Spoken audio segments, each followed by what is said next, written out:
Assalamualaikum warahmatullahi wabarakatuh. Kami dari kelompok 2 akan mempresentasikan tentang etika profesi akuntansi. Sebelumnya, izinkan kami untuk memperkenalkan diri. Anggota dari kelompok 2, yang pertama ada Suci Kusuma dengan NIM 007, yang kedua ada Intan Mei dengan NIM 021, yang ketiga ada Tasya Islamia dengan NIM 042, yang keempat ada Cindy Ramadhani dengan NIM 052, yang kelima ada Dwi Lailatul Fitria dengan NIM 054, yang keenam ada Fitri Dwi Alia dengan NIM 063, yang ketujuh ada Rista Destriana dengan NIM 082, yang kedelapan ada Nur Abadia dengan NIM 086, yang ke-9 ada Sylvia Rizka dengan NIM 087, yang ke-10 ada Flovidelia dengan NIM 149, dan yang terakhir ada Putri Purnama dengan NIM 254. Materi yang pertama, pengertian profesi akuntansi. Profesi akuntansi merupakan pekerjaan yang memerlukan keahlian dan pelatihan di bidang akuntansi, serta mengikuti perkembangan bisnis dan profesinya, memahami, mempelajari, dan menerapkan prinsip akuntansi dan standar auditing yang ditetapkan oleh IAI atau Ikatan Akuntan Indonesia. Lalu, mengapa kode etik profesi akuntan diperlukan? Karena untuk menjaga kepercayaan masyarakat akan kualitas audit dan jasa-jasa lainnya, jadi agar lebih terpercaya. Selanjutnya, tujuan profesi akuntansi. Tujuan profesi akuntansi adalah untuk memenuhi tanggung jawabnya dengan standar profesionalisme tertinggi, mencapai tingkat kinerja tertinggi dengan orientasi kepada kepentingan publik. Untuk mencapai tujuan tersebut, terdapat 4 kebutuhan dasar yang harus dipenuhi. Yang pertama yaitu profesionalisme, yang kedua akuntan itu sendiri, yang ketiga kualitas jasa, dan yang keempat kepercayaan. Pengertian kode etik. Kode etik adalah sistem norma, nilai, dan aturan profesional tertulis yang secara tegas menyatakan apa yang benar dan baik, dan apa yang tidak benar dan tidak baik bagi profesional. Kode etik menyatakan perbuatan apa yang benar atau salah, perbuatan apa yang harus dilakukan, dan apa yang harus dihindari. Tujuan dari kode etik adalah agar profesional memberikan jasa sebaik-baiknya kepada pemakai atau nasabahnya. Adanya kode etik akan melindungi perbuatan yang tidak profesional. Kode etik Ikatan Akuntan Indonesia. 1. Prinsip etika. 2. Aturan etika. Dan yang ketiga yaitu interpretasi aturan etika. Prinsip etika memberikan kerangka dasar bagi aturan etika yang mengatur pelaksanaan pemberian jasa profesional oleh anggota. Prinsip etika disahkan oleh Kongres dan berlaku bagi seluruh anggota, sedangkan aturan etika disahkan oleh rapat anggota himpunan dan hanya mengikat anggota himpunan yang bersangkutan. Sedangkan interpretasi etika merupakan interpretasi yang dikeluarkan oleh badan yang dibentuk oleh himpunan setelah memperhatikan tanggapan dari anggota dan pihak-pihak berkepentingan lainnya sebagai panduan dalam penerapan aturan etika tanpa dimaksudkan untuk membatasi lingkungan dan penerapannya. Prinsip etika profesi akuntansi. Yang pertama, tanggung jawab profesi. Dalam melaksanakan tanggung jawab sebagai profesional, setiap anggota harus senantiasa menggunakan pertimbangan moral dan profesional dalam semua kegiatan yang dilakukan. 2. Kepentingan publik. Setiap anggota berkewajiban untuk senantiasa bertindak dalam kerangka pelayanan kepada publik, menghormati kepercayaan publik, dan mewujudkan komitmen atas profesionalisme. Yang ketiga, integritas. Untuk memelihara dan meningkatkan kepercayaan publik, setiap anggota harus memenuhi tanggung jawab profesionalnya dengan integritas setinggi mungkin. Yang keempat, objektivitas. Setiap anggota harus menjaga objektivitasnya dan setiap dari benturan kepentingan dalam pemenuhan kewajiban profesionalnya. Yang kelima, kompetensi dan kehati-hatian profesional.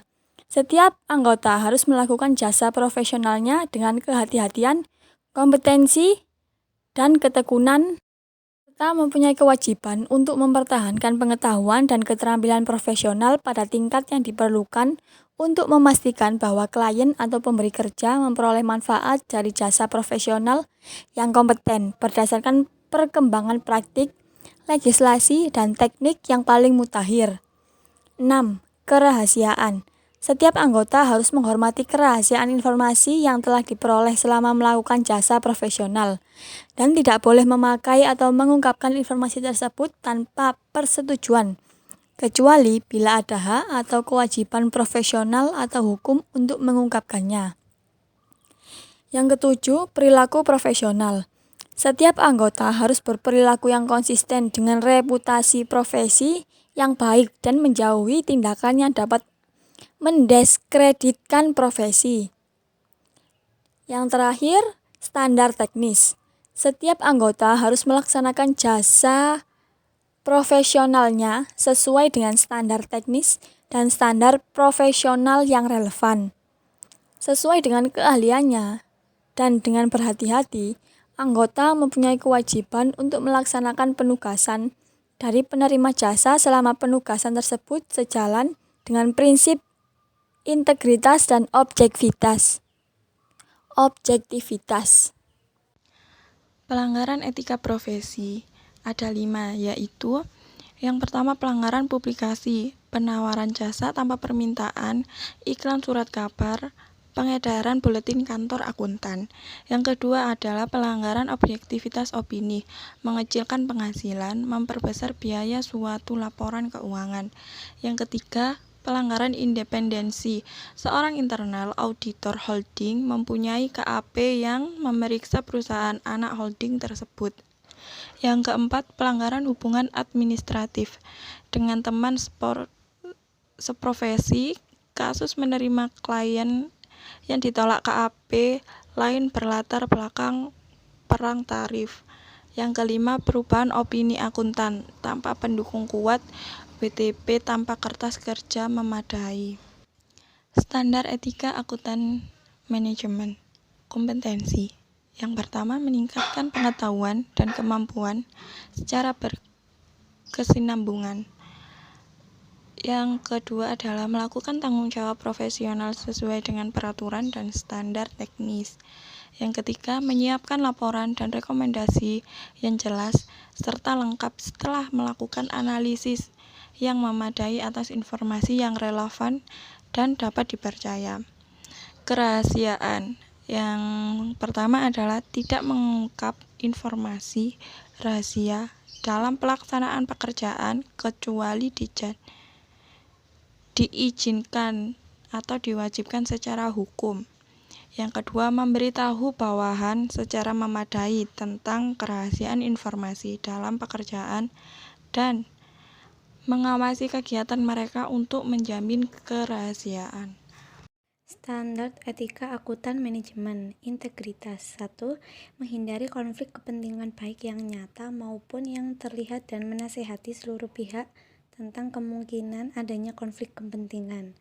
Yang kedua, mencegah dari melibatkan diri dalam kegiatan di mana kemampuan mereka melaksanakan kewajiban secara etis disangsikan. Yang ketiga, menolak segala hadiah, pertolongan, atau fasilitas yang dapat mempengaruhi tindakan mereka. Yang keempat, mencegah keterlibatan secara aktif maupun pasif dalam kegiatan yang dapat mengganggu perusahaan dalam mencapai tujuan yang etis dan sah. Yang kelima, mengakui dan mengkomunikasikan keterbatasan profesional atau batasan lain yang akan menghalangi judgement, tanggung jawab, atau kinerja keberhasilan aktivitas. Standar etika akuntan manajemen. Objektivitas. Yang pertama, mengkomunikasikan informasi secara adil dan objektif. Yang kedua, mengungkapkan secara penuh seluruh informasi yang relevan atas laporan, komentar, dan rekomendasi yang dapat mempengaruhi pemahaman penggunanya. Contoh kasus 1. Kasus pelanggaran standar profesional akuntan publik kembali muncul. Menteri Keuangan pun memberi sanksi pembekuan. Menteri Keuangan Sri Mulyani Indrawati membekukan izin akuntan publik Dr. Andes Petrus Mitrawinata dari kantor akuntan publik. Dr. Andes Mitrawinata dan rekannya selama 2 tahun terhitung sejak 15 Maret 2007 kepada Biro Hubungan Masyarakat Departemen Keuangan Samsuar Said dalam siaran pers yang diterima Hukum Online pada Selasa 27 Maret yang menjelaskan sanksi pembekuan izin diberikan karena akuntan publik tersebut melakukan pelanggaran terhadap standar profesional akuntan publik atau SPAP. Pelanggaran itu berkaitan dengan pelaksanaan audit atas laporan keuangan PT Muzatek Jaya tahun buku terakhir 31 Desember 2004 yang dilakukan oleh Petrus. Selain itu, Petrus juga telah melakukan pelanggaran atas pembatasan penugasan audit umum dengan melakukan audit umum atas laporan keuangan PT Muzatek Jaya, PT Luhur Arta Kencana, dan Apartemen Nuansa Hijau sejak tahun buku 2001 sampai 2004. Contoh kasus 2. Komisaris PT Kereta Api mengungkapkan adanya manipulasi keuangan BUMN tersebut di mana seharusnya perusahaan merugi, namun dilaporkan memperoleh keuntungan. Saya tahu bahwa ada sejumlah pos yang sebetulnya harus dinyatakan sebagai beban bagi perusahaan, tapi malah dinyatakan masih sebagai aset perusahaan. Jadi ada trik akuntansinya, kata salah satu komisaris PT Kereta Api Hekinus Manau di Jakarta. Ia menyebutkan hingga kini dirinya tidak mau menandatangani laporan keuangan itu karena adanya ketidakbenaran dalam laporan keuangan BUMN perhubungan itu. Saya tahu laporan yang diperiksa oleh akuntan publik itu tidak benar karena saya sedikit banyak mengerti akuntansi yang semestinya rugi dibuat laba, kata penyandang Master of Accountancy Case Western Reserve University, Cleveland, Ohio, USA tahun 1990.